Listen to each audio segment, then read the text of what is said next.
Somewhere between trying to be strong, independent, and unbothered, a lot of women accidentally traded in the exact qualities that make them magnetically, effortlessly attractive to men. Not because strength is wrong, not because independence is unattractive, but because in the process of building armor, they buried something that no amount of confidence coaching or self empowerment content can manufacture: genuine femininity, the kind that doesn't perform, the kind that doesn't apologize, the kind that walks into a room and rearranges the atmosphere without trying. And men feel that. They can't always articulate it. Ask most men to explain what they find irresistible about a woman, and they'll fumble through words like, she just had this energy, or I don't know, she was just different. They're not being vague on purpose. They genuinely can't name it. But what they're describing every single time traces back to the same root: feminine energy operating without interference. This video is not about shrinking yourself for a man. It's not about performing softness you don't feel or pretending to need help you don't need. Every trait on this list is something that lives naturally in women who have stopped overriding it. The work isn't addition, it's subtraction. It's removing what's been layered on top of something that was already there. 5 traits, all of them real, all of them irresistible, and most women are one decision away from embodying every single one. 1. Softness that doesn't apologize for itself. Softness has been getting a bad reputation for about a decade now. Somewhere in the cultural conversation about strong women, independent women, unbothered women, softness got quietly rebranded as a liability, a weakness, something a smart woman outgrows or strategically conceals so nobody can use it against her. And the result of that rebranding is an entire generation of women walking around in emotional armor they never took off, wondering why the men they attract keep treating them like equals in a business negotiation rather than women they're desperate to protect and come home to.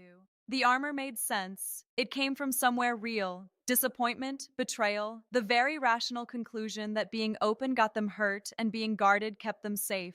Nobody chooses hardness for no reason. But what the armor solved for emotionally, it quietly dismantled romantically, because the same walls that kept pain out also kept genuine connection out, and a man cannot fall deeply in love with a wall, no matter how impressive it looks. Here's what softness actually is, because it has been catastrophically misunderstood. Softness is not fragility. It is not emotional instability dressed up in pastel colors. It is not the inability to handle difficulty or the tendency to collapse under pressure. Softness, in the context of feminine energy, is warmth that is freely given without requiring a guarantee first. It is emotional availability that doesn't wait for safety to be fully confirmed before it shows up. It is the ability to be gentle with people, with situations, with yourself, without treating that gentleness as a vulnerability that needs to be defended. Neurologically, male attraction responds to feminine warmth in a way that is deeply instinctive and not particularly logical. Research in evolutionary psychology consistently shows that men are drawn to women who project emotional warmth because warmth signals safety, the specific kind of emotional safety that the male nervous system is not naturally wired to create for itself. Men are largely socialized to suppress emotional softness, which means they spend significant portions of their lives in emotional environments that are hard, competitive, and guarded. A woman who is genuinely soft, genuinely warm, genuinely open, genuinely gentle in her energy represents something his daily existence largely doesn't offer him. She becomes, without trying, a place he wants to return to. That is not weakness producing that response. That is one of the most powerful things a woman can be to a man she loves. The women who have mastered this are not soft because they're naive. They're soft because they're secure. There's a version of softness that comes from not knowing any better, and there's a version that comes from knowing everything and choosing warmth anyway. The second version is the one that's irresistible. It's a woman who has been disappointed, has been hurt, has every reason to be guarded, and chooses to remain open because she trusts herself to handle whatever comes. Her softness isn't vulnerability, it's courage wearing a gentle face. Men don't protect what seems unbreakable, they protect what feels precious. And a woman who is soft without apology, who doesn't armor up, doesn't perform toughness she doesn't feel, doesn't treat her own warmth as something to be rationed, feels precious in a way that triggers every protective instinct a man has. He doesn't want to be her opponent. He wants to be the reason she never has to build the wall in the first place. That's not a small thing to make a man feel. And it starts with a woman who decides her softness is not a flaw to be fixed. It's a feature that's been criminally underutilized. 2. The art of receiving gracefully. This is one of the most overlooked attraction dynamics in existence, and it plays out in the smallest, most ordinary moments. A man compliments her dress, and she immediately says, "Oh, this old thing, I've had it for years." He offers to carry something heavy, and she insists she's fine. He plans a thoughtful evening, and she spends half of it telling him he didn't have to do all this. He tries to pay, and she's already reaching for her wallet before the check hits the table. Each of these moments feels polite, independent, even humble from the inside. From the outside, specifically from his side of the table, something else is happening entirely. Her inability to receive just told him, repeatedly, that his giving doesn't land. And a man whose giving doesn't land eventually stops giving. Receiving gracefully is a skill, a genuine, learnable, deeply feminine skill that most women were never taught because the cultural messaging around independence made receiving feel uncomfortably close to neediness. So women learn to deflect compliments, refuse help, minimize gestures, and match every act of giving with an immediate act of reciprocation, as if accepting something without instantly returning it created an unbearable debt. The intention was self-sufficiency. The impact was romantic polarity destruction. Here's the dynamic that nobody explains clearly enough. In heterosexual romantic relationships, a significant portion of masculine energy expresses itself through provision and protection. The desire to give, to provide, to do things for the woman he's invested in. This isn't about outdated gender roles or financial dependency. It's about the deeply ingrained psychological satisfaction men derive from feeling useful, capable, and appreciated by a woman they care about. When a man gives a compliment, a gesture, his time, his effort, his resources, and it lands with genuine appreciation, his brain releases a reward response. He feels effective. He feels valued. He feels like his investment in her is producing something real. When it doesn't land, when she deflects, minimizes, or immediately neutralizes his giving with her own, that reward response gets interrupted. He gave, and nothing came back. Not even the simple satisfaction of knowing it was received. Behavioral psychology describes this pattern as giving loop disruption. When the natural cycle of giving and receiving in a relationship is consistently broken by one partner's inability to accept, the giving partner gradually reduces output because the feedback loop that sustains generous behavior has been severed. Practically, receiving gracefully looks almost embarrassingly simple. It looks like making eye contact when he compliments you and saying thank you without the self-deprecating footnote. It looks like letting him open the door, carry the bag, solve the problem. Not because you can't, but because you're allowing him the specific pleasure of doing it for you. It looks like being visibly, genuinely moved by a thoughtful gesture instead of immediately calculating how to reciprocate so the emotional ledger stays balanced. It looks like sitting in the passenger seat of your own appreciation without immediately jumping out to direct traffic.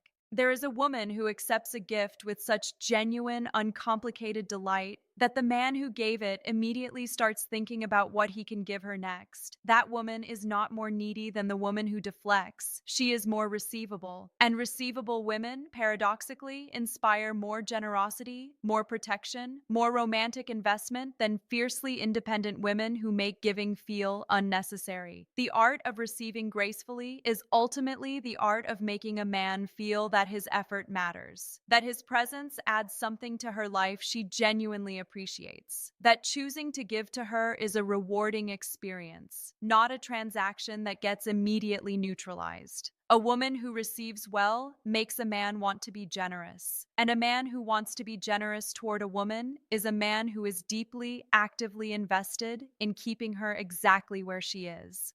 3. Playfulness and light energy. There is a version of attraction that is serious, intense, and deeply psychological, and this entire video has been largely living in that space. But there is another dimension of feminine irresistibility that doesn't get nearly enough credit in relationship content, possibly because it's harder to package into profound-sounding advice. It's not heavy enough to quote. It doesn't photograph well next to a sunset, but it is responsible for more men falling completely, helplessly attached to a woman than almost any other trait on this list. Playfulness, genuine, unscripted, completely natural lightness of energy, the ability to be funny without trying too hard, to tease without drawing blood, to laugh at something ridiculous without checking first whether it's appropriate to laugh. The woman who makes a man feel like the world got slightly easier the moment she walked into the room. That woman is not forgettable, she is not replaceable, and she is not something a man who has experienced her can easily talk himself out of wanting more of.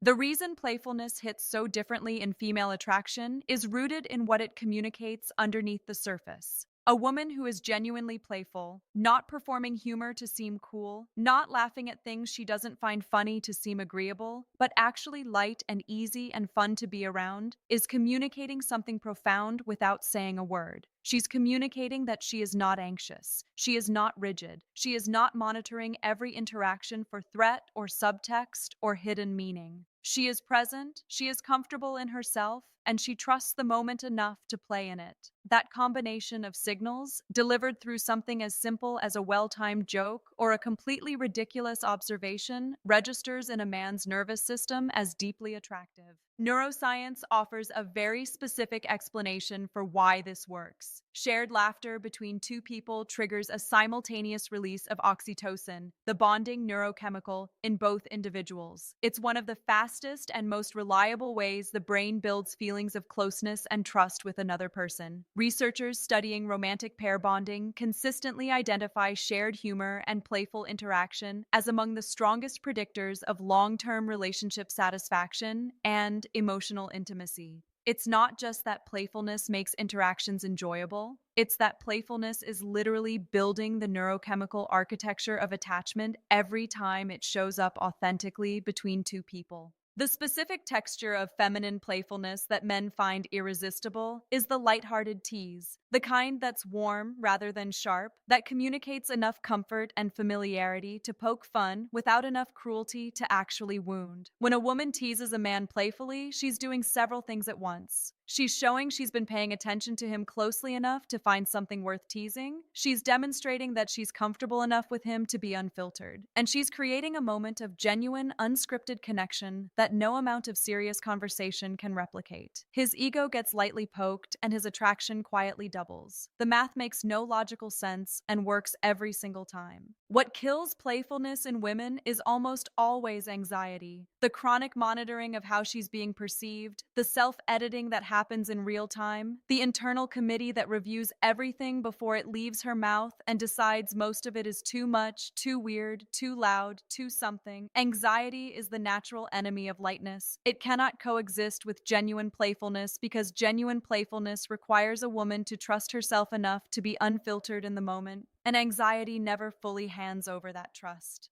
The women who have this trait most naturally are not necessarily the funniest women in the room. They're the most comfortable. Comfort with oneself produces lightness automatically, without effort, without performance. And lightness, in a world where most human interactions are heavy with agenda and self-consciousness, is so rare and so refreshing that a man who encounters it in a woman he's already attracted to doesn't stand a particularly good chance of walking away unaffected. She made him laugh.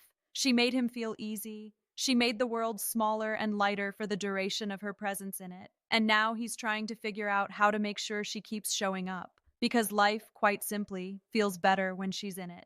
4. Emotional depth without emotional chaos. There is a version of emotional expressiveness that draws men in like nothing else on earth, and there is another version that sends them running toward the nearest exit with a politely vague excuse about needing space. The difference between these two versions is not the intensity of the feeling. It's not even the frequency of the expression. It's the relationship the woman has with her own emotions, whether she is someone who experiences feelings deeply and navigates them with a certain groundedness, or someone who gets consumed by feelings and pulls everyone in her orbit into the consumption with her. Men are not, despite popular cultural narrative, afraid of emotional women. What they are genuinely, measurably, behaviorally avoidant of is emotional chaos. The unpredictable, disproportionate, situation-regardless emotional flooding that makes a man feel like he is permanently one wrong word away from a crisis he has no tools to manage. That specific dynamic doesn't read as depth to a man. It reads as instability. And instability, regardless of how attractive everything else about a woman is, quietly activates his exit planning instincts. But emotional depth, genuine, rich, unperformed emotional depth, is an entirely different experience. A woman who cries at something genuinely moving and doesn't apologize for it. A woman who expresses disappointment clearly and directly without turning it into a 3-day emotional weather event. A woman who feels things strongly and can articulate those feelings with enough self awareness that the man receiving them understands what she needs without feeling ambushed by the delivery. That woman is not a liability to a man who is emotionally mature. She is profoundly, almost magnetically attractive to him. Psychological research on male partner preference consistently identifies emotional expressiveness paired with emotional regulation as one of the most desirable trait combinations in long term partners. The key phrase there is paired with. Expressiveness alone, feeling everything loudly and visibly without the internal regulation to manage intensity, reads as high maintenance. Regulation alone, keeping everything controlled and surface level without genuine emotional access, reads as cold and disconnected. But the combination of the two, a woman who feels deeply and manages those feelings with reasonable groundedness, reads as emotionally sophisticated. And emotional sophistication is genuinely rare, which makes it genuinely attractive. The practical signature of this trait looks specific. It's a woman who can say, "That hurt me," without turning the hurt into a weapon, who can express vulnerability without using vulnerability as leverage, who can be genuinely moved by art, by kindness, by injustice, by beauty, and let that movement show without performing it for effect. Who can have a difficult conversation about her feelings and remain present in the conversation instead of escalating every time the emotional temperature rises. Her feelings are real, and she knows how to carry them without dropping them on everyone around her. Emotional depth also produces something in a man that very few other traits can reliably generate: the feeling of being genuinely known by someone who feels things meaningfully. When a deeply emotional woman turns her attention toward a man and actually feels something real about who he is, what he's going through, what he's carrying, he experiences a quality of being seen that his male friendships and professional relationships almost never provide. Men are largely emotionally isolated by the nature of how they're socialized. A woman with genuine emotional depth cracks that isolation open, and a man who has been seen, really seen, by a woman who feels things deeply will move significant obstacles to stay close to that experience. The chaos version of this drives men away because it makes them feel responsible for managing emotions that have nothing to do with them. The depth version pulls men in because it makes them feel understood in ways they didn't know they were missing. One exhausts, one heals, and a man who has experienced the healing version of feminine emotional depth will spend a considerable amount of energy making sure he doesn't lose access to the only person who has ever made him feel that way. 5. Quiet confidence that doesn't need validation. Confidence gets talked about constantly in women's spaces, but almost always in the wrong register.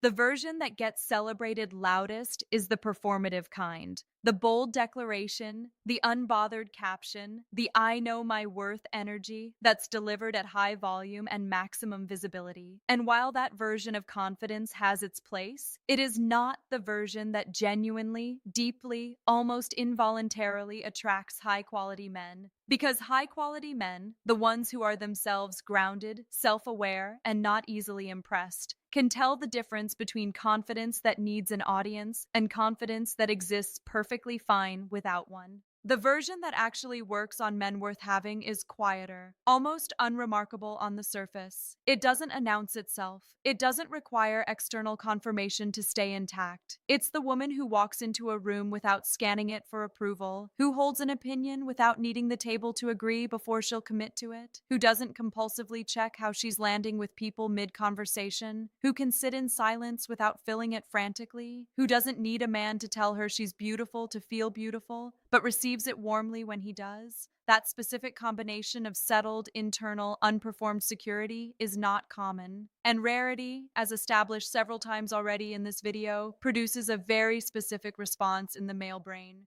The psychology behind why this particular trait triggers deep attraction in men, especially emotionally mature, high value men, is layered and worth understanding fully. Insecure men are actually more comfortable with insecure women. A woman who needs constant reassurance keeps an insecure man feeling useful and central. Her dependency is his purpose. But a man who has done his own internal work, who has his own groundedness, who doesn't need a relationship to complete him, that man is not attracted to dependency. He's attracted to an equal, someone whose sense of self is as intact as his, someone who chose him from a position of fullness rather than attached to him from a position of need. That dynamic produces genuine mutual respect, and genuine mutual respect is the foundation every deeply satisfying relationship is built on. Behavioral research on attraction and partner selection consistently identifies secure attachment style as the single most universally attractive attachment profile across genders. Women who display the behavioral hallmarks of secure attachment, consistent self-regard, comfort with both intimacy and independence, absence of anxious monitoring behaviors, ability to communicate needs directly without drama, are rated significantly more attractive as long-term partners by men across age groups, backgrounds, and relationship histories. It's not a personality preference, it's a near universal response to the psychological safety that secure, quietly confident women project.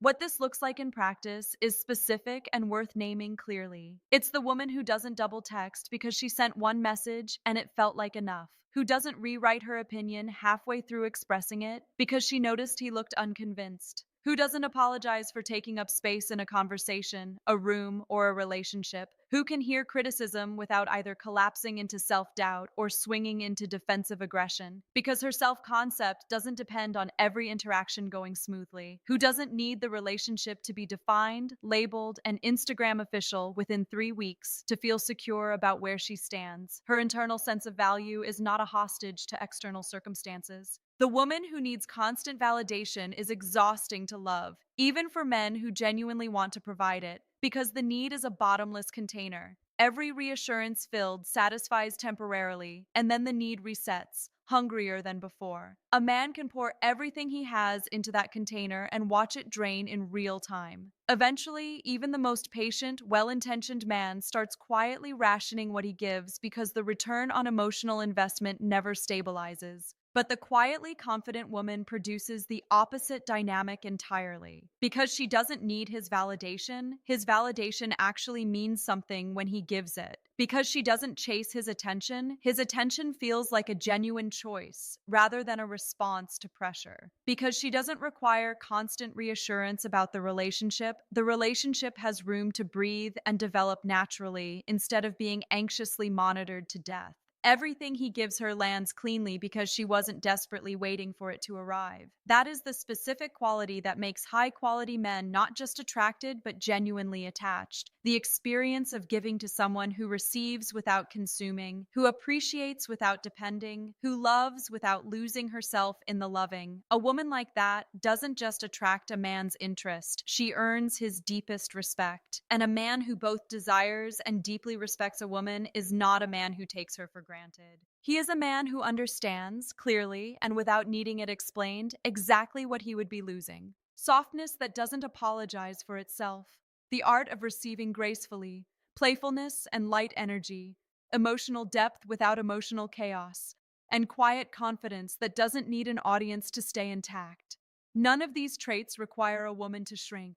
None of them require pretending, performing, or becoming someone unrecognizable. They require the opposite, stripping away everything that was layered on top of something genuine and letting what was already there operate without interference. Femininity was never the weakness it got rebranded as. It is one of the most powerful forces in human connection, and the women who embody it fully, without apology, without armor, without constantly second-guessing whether it's safe to be this way, those women don't struggle to be chosen. They struggle to get rid of men who refuse to let them go. That is the version of yourself this content exists to help you find. Not a performance of femininity, the real thing, lived from the inside out every single day, regardless of who's watching. If any of these 5 traits made you stop and think about where you've been suppressing something real, where the armor went up, where you stopped receiving or playing or feeling without apology, drop it in the comments. Be honest, share what resonated. This community reads every comment, and many get personal responses because your journey back to yourself genuinely matters here. If this video gave you something worth keeping, do something with it. Like it, share it with a woman who needs to hear this today, and most importantly, subscribe to this channel. This is the kind of honest, psychology-backed content that keeps coming, and every single video is built to help you show up as the most magnetic, most grounded, most fully expressed version of yourself in love and in life.